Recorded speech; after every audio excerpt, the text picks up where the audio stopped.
السلام عليكم، كي راكم دايرين؟ ان شاء الله تكونوا بخير ولاباس عليكم. جيتكم اليوم بدينا سلسله تحضيرات شهر الكريم، شهر رمضان. التحضيرات اللي يهنيونا وينقصوا علينا بزاف تعب، خاصه المراه العامله.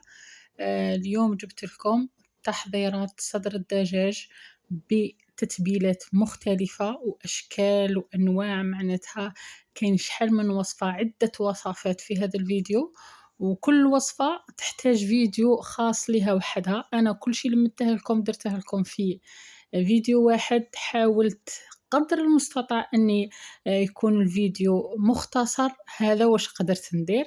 نروحو هنايا صدر دجاج، اليوم مخصص لصدر دجاج فقط. مع ما يخفاكمش هاد الايامات راه رخيص، وصل حتى ل 500 دينار جزائري للكيلو، معناتها 50 في الكيلو. نروحو هنايا اول طريقه ولا اول كيفيه ولا اول تدبيره اللي هي نروحو نقطعو صدر تاعنا تاع الدجاج، نقطعوه مربعات نوعا ما تكون صغيره ما تكونش كبيره بزاف، ونديروا لها التتبيله. هنا دينا كونتيتي من هذيك، كميه من هذاك صدر الدجاج اللي قطعناه مربعات. نبداو نديروا التتبيله تاعنا. هنا شدرنا، درت فلفل كحل، كمون، ملح، ثوم، وشويه زيت زيتون. الكميه ما تقيدوش بالكميه، الكميه كل واحد على حساب افراد العائله. هنا نخلطهم مليح.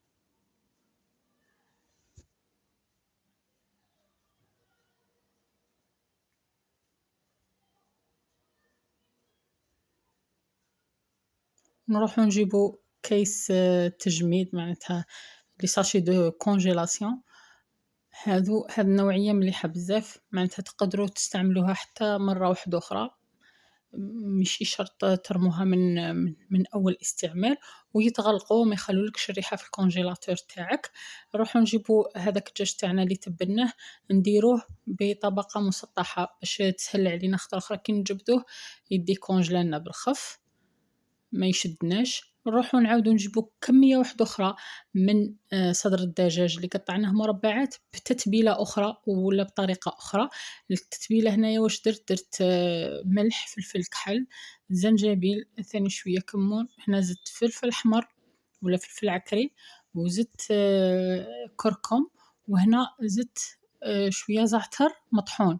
هي نورمالمون ما نديروش زعتر مطحون، نديرو زعتر ورق. ما كاش عندي درت شويه برك زعتر مطحون خاطش يجي قاصح.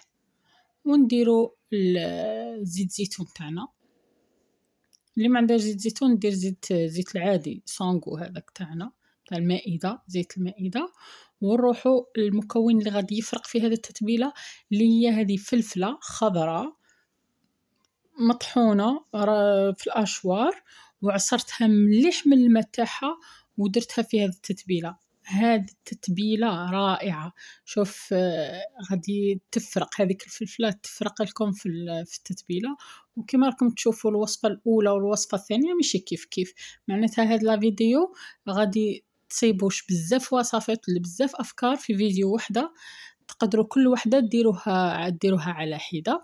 نروح نعاود نجيب كميه من صدر الدجاج اللي كنت طحنتها في الاشوار وحدها، وما طحنتش معها المكونات الاخرين.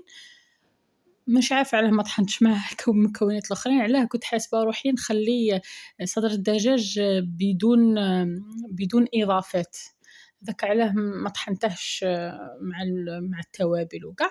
نروحو نجيبو صدر الدجاج اللي طحناه، نزيدو له الملح والثوم، وزدنا هنا زدنا كيري تاع تابل تاع الجبن، الكيري تاع الجبن، توابل الجبن، وزدت زنجبيل، وزدت فلفل كحل والكركم.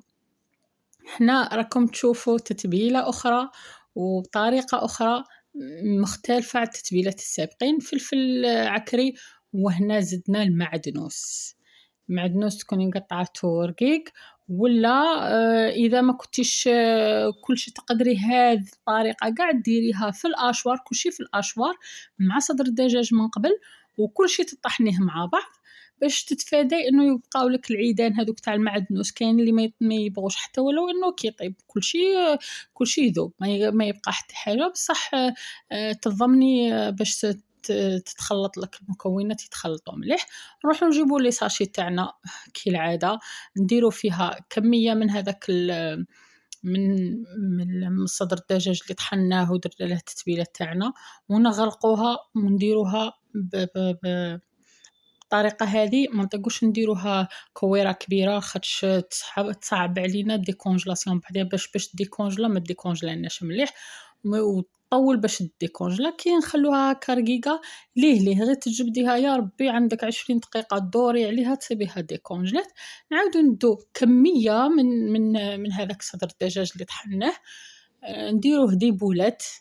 هذو لي بولات كورناهم نعاودو نديروهم في بلا بجهة وندخلهم في الكونجيلاتور.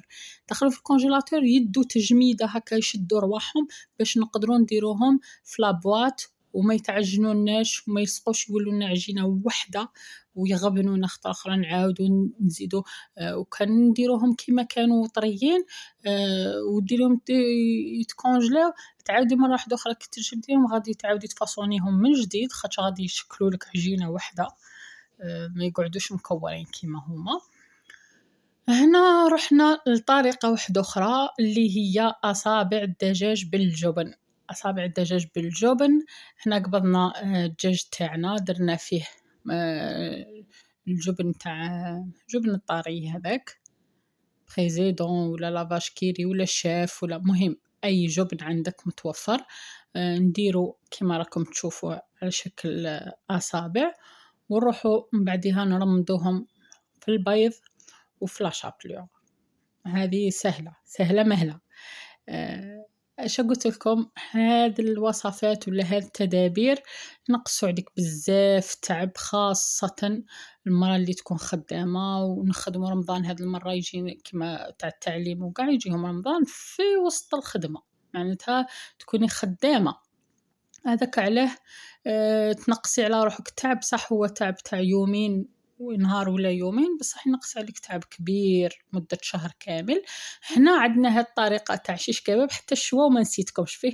هنا شيش كباب نفس الخليط تاع الدجاج تاعنا درته في عود شواء. إلا كان عندك العود خشين شوية ولا عريض تقدري ديري غير عود واحد. أنا من مكاش عندي درت زوج تاع الأعواد في هذه الكيفية ونعاودو نديروهم في لي ساشي دو كونجيلاسيون وندسوهم. وكي نبغوا نشووهم كاينه واحد الصلصه نبداو نسقوا بها هذاك الشوا وهو يطيب باش تجي بنين اكثر واكثر. ان شاء الله ندير معكم وصفه وحدها تاع هذاك الشيش كباب.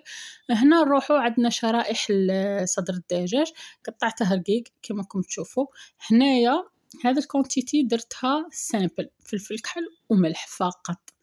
هنا وش قلت لكم تقريبا كل الخيارات راني درتهم في هذا الفيديو. عندك لي شوا مختلفين معناتها تقدري قاع واش تسحقي ان شاء الله قاع واش تسحقي من صدر الدجاج غادي تصيبيه. صح هي كاين وصفات بزاف كنت باغيه ندير لكم كوردون بلو كنت باغيه بصح معليش كوردون بلو والوصفات الاخرين ندير لهم فيديوهات خاصين ليهم. هنا كما قلت لكم هذاك صدر الدجاج درته وحده سامبل بالملح وفلفل الكحل ودرته في الساشي دو كونجيلاسيون وعاودت طرف واحد اخر قطعتها على شكل شرائح طويله درت لها هذه التتبيله اللي راكم تشوفوا فيها كمون فيها حب الكحله فيها لا موطارد هاي وين تتبيله مختلفه فيها الملح وفيها الثوم وفيها الياغورت ناتشور.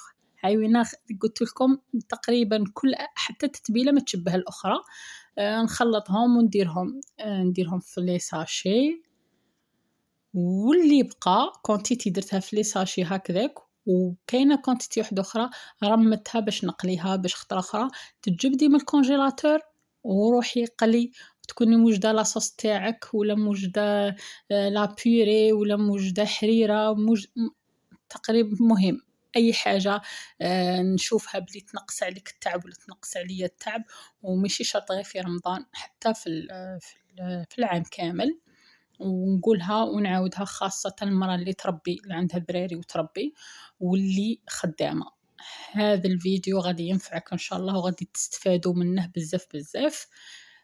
درتهم هنا في الساشي تاعي وغادي ندخلهم في الكونجيلاتور.